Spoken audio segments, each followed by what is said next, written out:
Allahümme salli ve sellim ve barik ala seyyidina Muhammedin ve ala alihi adede in'amillahi ve iftali. Euzubillahimineşşeytanirracim. Bismillahirrahmanirrahim. Allah-u Zülcelal'in izni inayetiyle Hz. İsmail Efendimiz'den gelen soy ve nesebin kendisinden sonraki hali pürmelalini beyan edeceğiz elbette. Ancak Hz. İshak Efendimiz'den Hz. Yakub Aleyhisselam yeryüzünde görevine başlarken Hz. İsmail Efendimiz'in evlatları tek başına ve bulundukları bölgede değiller sadece. Daha evvelinden başlayan bir süreçle Uzak Asya bölgesine gitmeye başlamışlar.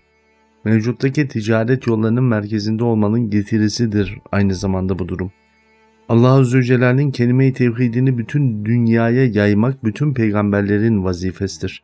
Bugüne kadar gelmiş olan peygamberler silsilesini, peygamberler tarihinden okurken bizler sanki sadece yaşadıkları bölgede, sadece kendi etrafındaki birkaç köye, birkaç şehre beyanatlarını sunmak üzere gönderildiklerini zannediyor olabilirsiniz.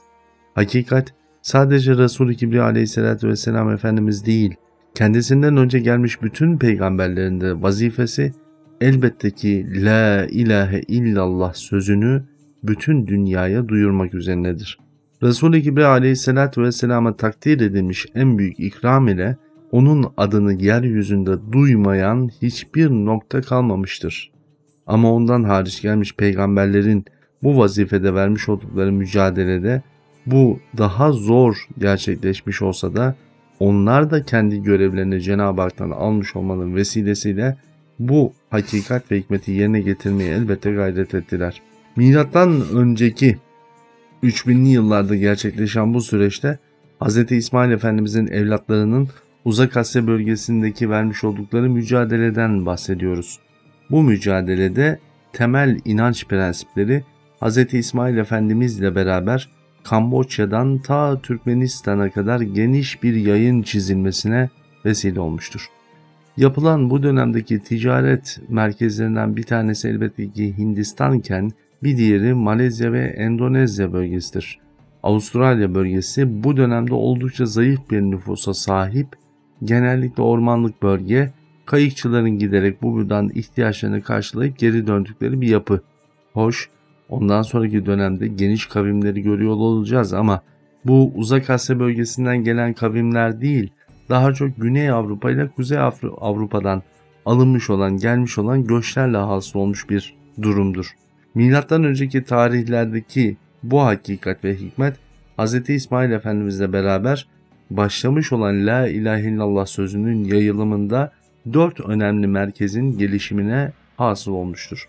Bunlardan bir tanesi kuzeyde bugünkü haritalara baktığınızda Rusya bölgesi olarak adlandırılabilir.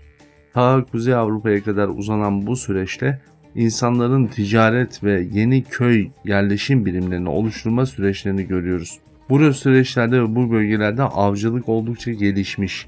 Avcılıkla beraber insanların birbirlerinin avlarına karşı da hırsızlıkların yaşandığı bir dönem. Hz. İsmail Efendimiz'den gelmiş olan bir ailenin bölgede kalması ve süreç içerisinde o bölgede peygamberlerin de geliyor olması Hz. İsmail Efendimiz'in soyuyla beraber bu bölgedeki peygamberlerin yakın ilişkisini doğurmuştur. Dolayısıyla bugün de Endonezya ve Malezya bölgesinde yüksek miktarda görmüş olduğunuz İslam tebaası yani Müslüman bir nüfusun varlığı Allah Resulü'nün ashab-ı ikramınla başlamış olan bir süreç olmakla beraber buradaki tohumların da kuvvet ve kudretine büyük bir işarettir. Bugün İslam dünyasının özellikle yoğun bir nüfusa sahip olduğu bölgeler geçmişten bugüne en fazla peygamberin gönderildiği, hikmet ve hakikatin en çok beyan edildiği noktalar olarak bilinmelidir. Dolayısıyla tarihin aynasında tabiri caizse zaten geçmişte var olan bir hikmeti görüyoruz. Bugün o İslam dininin güzelliklerini göremediğimiz ekseriyetle bir başka dine ya da ateizme var olan müntesiplerin var olduğu nüfus bölgelerine baktığımızda ise buralar tabii ki 1900'lü 1000'li yıllarla beraber başlayan süreçte milattan sonraki devşirme dönemiyle beraber karşımıza çıkmış oluyor. Bir diğer taraftan bu bölgedeki kabileleri de ortadan kaldıran, bir başka ülkeden buraya göçmüş olan ve burayı sömürgeleştirme hareketiyle avuçlarının altına almış olan ehli küffarın dalaletinin yaygınlaşması olarak karşımıza çıkıyor. Hz. İsmail Efendimiz'in çocukları burada gelecek olan peygamberlerle beraber hareket ederken çalmayan, çırpmayan, yalan söylemeyen bir ticaretin varlığıyla özellikle Kuzey Rusya bölgesinde, şu an görmüş olduğumuz Rusya bölgesinde yani Kuzey Asya'da ticari faaliyetlerden çok avlanma faaliyetlerindeki şeriatin hükümlerini yaymaya gayret göstermişler. Onların adaleti ise İslam toplumunun gelişmesine vesile olmuştur.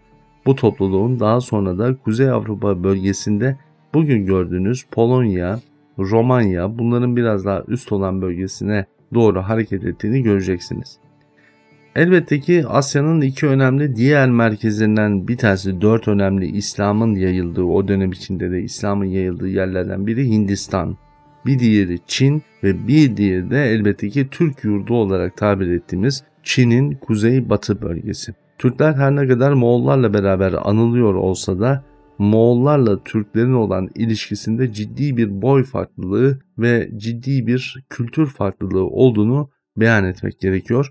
Dolayısıyla oradaki farklılığı tarihsel süreçte özellikle Moğol istilası bölümüne geldiğimizde daha detaylı bir şekilde beyan etmeye gayret ediyor olacağız inşallah.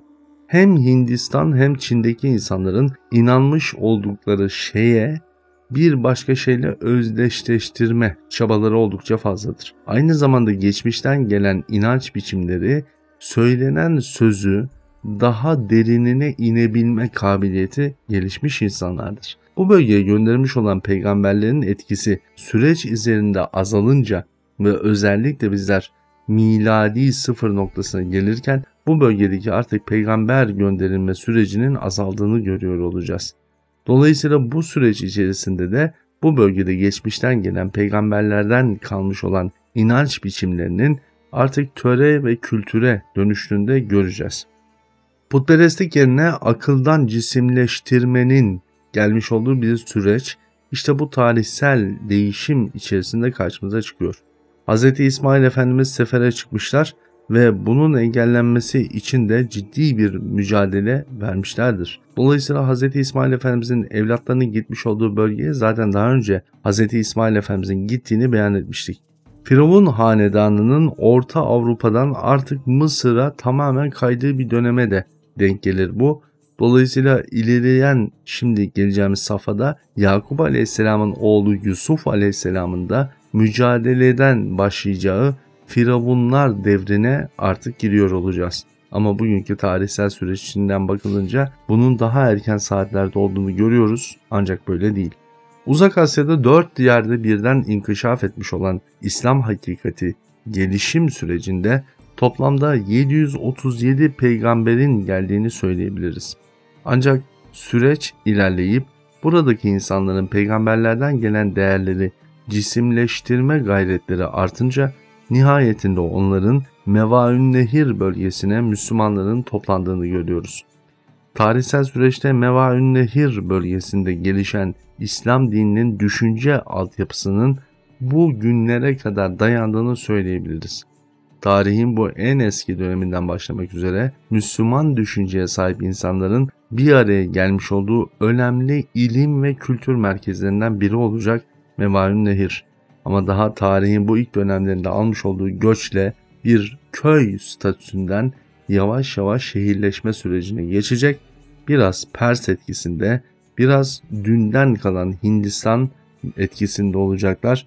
Ancak Türklerle kopmayan bağları ileride Türklerin de bu bölgeye gelişine vesile oluyor olacak.